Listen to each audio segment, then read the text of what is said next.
ಇದು ನನ್ನ ಸ್ನೇಹಿತರೊಬ್ಬರು ತಿಳಿಸಿದಂಥ ಸತ್ಯ ಘಟನೆ. ಇದು ಯಾವ ರಾಜ್ಯದಲ್ಲೂ ಆಗ್ಬೋದು, ಯಾವುದೋ ನಗರದಲ್ಲೂ ಆಗುವಂಥ ಘಟನೆ ಇದು. ನಮ್ಮೆಲ್ಲ ಪಾಲಕರಿಗೆ ಒಂದು ಎಚ್ಚರಿಕೆಯ ಗಂಟೆ ಆಗ್ಬೋದಾದಂಥ ಘಟನೆ. ಈ ಉತ್ತರ ಭಾರತ ದೊಡ್ಡ ನಗರದೊಳಗೆ ಒಂದು ಉನ್ನತ ಮಧ್ಯಮ ವರ್ಗದ ಕುಟುಂಬ. ತಂದೆ ಇಂಜಿನಿಯರ್ ಇದ್ದಾರೆ, ತಾಯಿ ಕೂಡ ಸರ್ಕಾರಿ ಇಲಾಖೆಯಲ್ಲಿ ಅಧಿಕಾರಿಯಾಗಿದ್ದಾರೆ. ಅವ್ರ ಒಬ್ಬಳೇ ಮಗಳು, ಭಾಳ ಬುದ್ಧಿವಂತೆ ಹುಡುಗಿ, ಯಾವಾಗಲೂ ನಗುಮುಖದಲ್ಲಿ ಇರುವಂಥವಳು.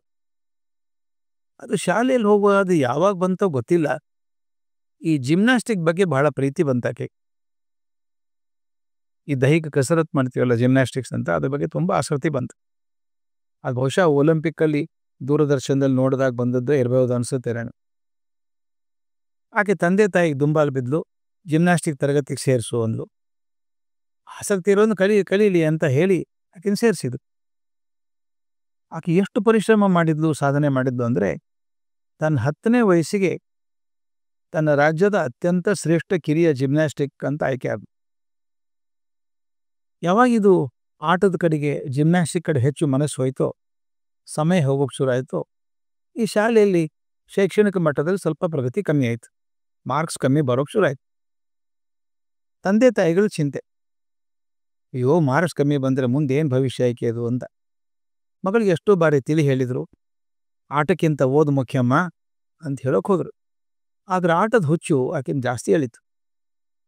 ಮಗಳೀಗ 8ನೇ ಕ್ಲಾಸಿಗೆ ಬಂದಳು. ತಂದೆ ತಾಯಿ ಆಕೆ ಸ್ಪಷ್ಟ ಮಾಡಬೇಕಿದನ್ನು ಅಂತ ಹೇಳಿ ಮಗಳನ್ನ ಕರೆದ್ರು. ನೋಡಮ್ಮ, ಇದುವರೆಗೂ ಜಿಮ್ನಾಸ್ಟಿಕ್ ಮಾಡಿ ಸಾಕು, ಇನ್ನು ಮುಂದೆ ನೀನು ಜೀವನದ ಗುರಿ ನೋಡ್ಕೋಬೇಕಲ್ಲ. ಇನ್ನು ಒಳ್ಳೆ ಮಾರ್ಕ್ಸ್ SSLCಯಲ್ಲಿ ಬರದೇ ಹೋದರೆ ಒಳ್ಳೆ ಕಾಲೇಜ್ ಸಿಗೋದಿಲ್ಲ, ಒಳ್ಳೆ ಕಾಲೇಜ್ ಸಿಗದ್ರ ಮುಂದಿನ ಭವಿಷ್ಯ ಮಂಕಾಗ್ತದೆ. ಆದ್ದರಿಂದ ನೀನು ಎಲ್ಲಿವರೆಗೂ ತರಗತಿಯಲ್ಲಿ ಒಳ್ಳೆ ಮಾರ್ಕ್ಸ್ ಬರ್ತಾವೋ ಅಲ್ಲಿವರೆಗೂ ಜಿಮ್ನಾಸ್ಟಿಕ್ಸ್, ಯಾವತ್ತು ನೀನು ಮಾರ್ಕ್ಸ್ ಕಮ್ಮಿ ಬರ್ತಾವೋ ನೀನು ಜಿಮ್ನಾಸ್ಟಿಕ್ ನಿಲ್ಲಿಸ್ಬಿಡ್ತೇವೆ ಅಂತ ಹೆದರಿಸಿದ್ರು. ಪಾಪ ಹುಡುಗಿ ಹೆದರಿಕೆ ಆಯಿತು. ಬೆಳಗ್ಗೆ ಅಷ್ಟು ಪ್ರಾಕ್ಟೀಸ್ ಮಾಡಬೇಕು, ಶಾಲೆಗೆ ಹೋಗಬೇಕು, ಕಷ್ಟಪಟ್ಟು ನಿದ್ರೆಗೆಟ್ಟು ಓದೋಕೆ ಪ್ರಯತ್ನ ಮಾಡಿದ್ಲು. ಎರಡನ್ನೂ ಮ್ಯಾನೇಜ್ ಮಾಡಬೇಕು ಅಂತ ಆಕಿದ ಪಾಪ. ಅಷ್ಟು ಬೆಳಗ್ಗೆ ಪ್ರಾಕ್ಟೀಸ್ ಮಾಡಿದಾಗ ಸುಸ್ತಾಗಲ್ವಾ, ನಿದ್ದೆ ಬರಲ್ವಾ, ರಾತ್ರಿ ನಿದ್ದೆಗೆಟ್ಟು ಓದೋದು ಹೇಗೆ? ಏನೋ ಕಷ್ಟಪಟ್ಟು ಓದಿದ್ಲು ಪಾಪ.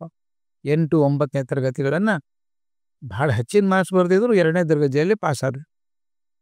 ಈ ವರ್ಷಕ್ಕೆ SSLCಗೆ ಬಂದಿದ್ದಾರೆ. ಹೇಗಾಗಿದೆ ನೋಡಿ. ಹಾಗೆ SSLC ಬರೋ ಹೊತ್ತಿಗೆ ಆಕೆಗೆ ಜಿಮ್ನಾಸ್ಟಿಕ್ ಒಳಗೆ ರಾಷ್ಟ್ರೀಯ ತಂಡದಲ್ಲಿ ಆಯ್ಕೆ ಆಗುವಂಥ ಅವಕಾಶ ಬಂದಿದೆ. ಈ ಸಲ ಆಡಿದರೆ ರಾಷ್ಟ್ರೀಯ ಟೀಮಿಗೆ ಹೋಗ್ಬೇಕಾಕೆ, ಇಂಟರ್ನ್ಯಾಷನಲ್ ಕಾಂಪಿಟೇಷನ್ಗೆ ಹೋಗಬೇಕು ಜಿಮ್ನಾಸ್ಟಿಕ್ಸಲ್ಲಿ. ಆದರೂ ಪಾಪ ಎರಡನ್ನೂ ಅಪ್ಪ ಹೇಳಿದಾರಲ್ಲ, ಜಿಮ್ನಾಸ್ಟಿಕ್ ಹೋದಾಗ ಮಾರ್ಕ್ಸ್ ಕಮ್ಮಿ ಬಂದರೆ ಬಿಡಿಸ್ಬಿಡ್ತೀನಿ ಜಿಮ್ನಾಸ್ಟಿಕ್ಸು ಅಂತ, ಸಂಕಟಪಟ್ಟು ಎರಡನ್ನೂ ತೂಗಿಸ್ಕೊಂಡು ಹೋಗೋಕೆ ಪ್ರಯತ್ನ ಪಡ್ತಾ ಇದ್ದಾರೆ. ತಂದೆ ಈ ಸಲ ಬಹಳ ಕಠೋರವಾಗಿ ಹೇಳಿದರು, ನೋಡು, ಪ್ರಿಪ್ರೇಟರಿ ಪರೀಕ್ಷೆಯೊಳಗೆ ನಿನ್ನ ಫಲಿತಾಂಶ ಚೆನ್ನಾಗಿ ಬರದೇ ಹೋದರೆ ಅಲ್ಲಿಗೆ ನಿನ್ನ ಜಿಮ್ನಾಸ್ಟಿಕ್ ಮುಗ್ದಂಗೆ ಆಯಿತು. ಪಾಪ ಆಯಿತು ಅಂತ ಗೋಣಲ್ಲಾಡಿಸಿದ್ಲು. ಪರೀಕ್ಷೆ ಬಂತು. ನನ್ನ ಗಣಿತದ ಪರೀಕ್ಷೆ ಬರೆದು ಮನೆಗೆ ಬಂದಳು. ಬಹುಶಃ ಪರೀಕ್ಷೆ ಅಷ್ಟು ಚೆನ್ನಾಗಿ ಆಗಿರಲಿಕ್ಕಿಲ್ಲ. ಅಮ್ಮ ಕಾಫಿ ಮಾಡಿಟ್ಟಿದ್ರು ಕುಡಿ ಅಂಥೇಳಿ, ಅದನ್ನು ಕುಡಿಲಿಲ್ಲ. ಸೀದಾ ಬಚ್ಚಲ ಮನೆಗೆ ಹೋದ್ಲು. ಈ ನೆಲ ಕಲ್ಲು ಸ್ವಚ್ಛ ಮಾಡೋದಕ್ಕೆ ಆ್ಯಸಿಡ್ ಇಟ್ಟಿರ್ತಾರೆ ಗೊತ್ತಾ, ನೆಲ ಸ್ವಚ್ಛ ಮಾಡೋದಕ್ಕೆ ಕಸ ಎಲ್ಲ ಹೋಗಲಿ ಅಂತ ಆ್ಯಸಿಡ್ ಇಟ್ಟಿರ್ತಾರೆ. ಬಚ್ಚಲ ಮೇಲೆ ಆ್ಯಸಿಡ್ ಬಾಟ್ಲಿ ಇತ್ತು. ಸರ ಅದ್ರ ಬಾಯಿ ತೆಗೆದು ಘಟನೆ ಕುಡಿದ್ಬಿಟ್ರು. ಅದು ಸುಡ್ತದೆ ಒಳಗಡೆ ಆಮ್ಲ. ಆ ಝಳ ಗಂಟ್ಲಕ್ಕೆ ಹೋದಾಗ ಓಂದ ಕೂಕೊಂಡ್ಲು. ತಾಯಿ ಓಡಿ ಹೋದರು, ಮಗಳನ್ನು ನೋಡಿದ್ರು, ಗಾಬರಿ ಆದರು, ಪಕ್ಕದ ಮನೆಯವ್ರನ್ನ ಕರೆದ್ರು, ಓಡಿ ಹೋಗಿ ಆಸ್ಪತ್ರೆಗೆ ಸೇರಿಸಿದ್ರು. ಏನಾಗಿದೆ ಗೊತ್ತಾ, ಅಷ್ಟಾಗೋ ತನಕ ಅರ್ಧ ಗಂಟೆ ಆಗಿದೆ.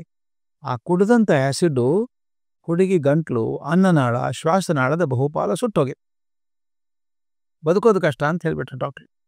3 ತಿಂಗಳು ಆಸ್ಪತ್ರೆಯಲ್ಲಿ ಸಾವು ಬದುಕల ನಡುವೆ ಹೊಯ್ದಾಟ ಮಾಡಿದ್ಲು ಹುಡುಗಿ. ಭಗವಂತನ ಕೃಪೆ ಇತ್ತು, ಬದುಕಿ ಉಳಿದ್ಲು.